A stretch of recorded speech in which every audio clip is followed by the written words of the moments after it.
Imagine करें रात का वक्त है, पूरा घर सो रहा है, बाहर खूब अंधेरा है और अचानक आपको अपने सहन में किसी के चलने की आवाज़ सुनाई देने लगे। ऐसा लगने लगे कि कोई चल रहा है अपना सांस रोक कर। आप खिड़की से बाहर देखते हैं, सहन में एक स्याह सा वजूद है जो पूरे सहन में इधर से उधर टहल रहा है। सोचें क्या हालत हो जाएगी आपकी। और ऐसी कुछ स्टोरीज़ हैं जो लोगों के साथ सच में पेश आती, जो मैं यूट्यूब पे अपलोड करता हूँ। अगर आपके साथ भी कोई ऐसा वाक़या हो चुका है, खुदा न ख्वास्ता, और आप मुझसे शेयर करना चाहते हैं तो डिस्क्रिप्शन में एक व्हाट्सअप नंबर है और एक ईमेल एड्रेस है। आप जैसे चाहें लिख कर या वॉइस मैसेज के ज़रिए मुझे अपनी स्टोरी भेज दिए, मैं बेस्ट स्टोरी सेलेक्ट करके उस पर नरेट कर दूँ। चलते हैं आज के खौफनाक वाक़यात की तरफ। इनका जिक्र करने से पहले आयतुल कुर्सी का हिसार कर लें, क्योंकि कहा जाता है जब हम इन मखलूक़ात का जिक्र करते हैं तो ये बहुत इंटरेस्ट लेने लगती हैं और हमारे करीब आने लगती हैं। को डर ना लगे, आयतुल कुर्सी पढ़ लें। चलते हैं अपनी स्टोरीज़ की तरफ।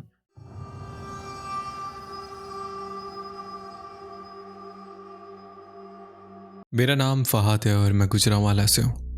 मैं आपको एक ऐसी बात बताने जा रहा हूँ जो सिर्फ हमारी फैमिली के दरमियान थी, ना कभी किसी दोस्त से शेयर की, ना रिश्तेदारों से। हर वक्त ये डर लगता रहता था कि लोग मजाक उड़ाएंगे, कहेंगे ये सब वहम है, लेकिन जिस पर गुजरती है सिर्फ वही जानता है। ये वाक़या मेरे चचा के साथ पेश आया था।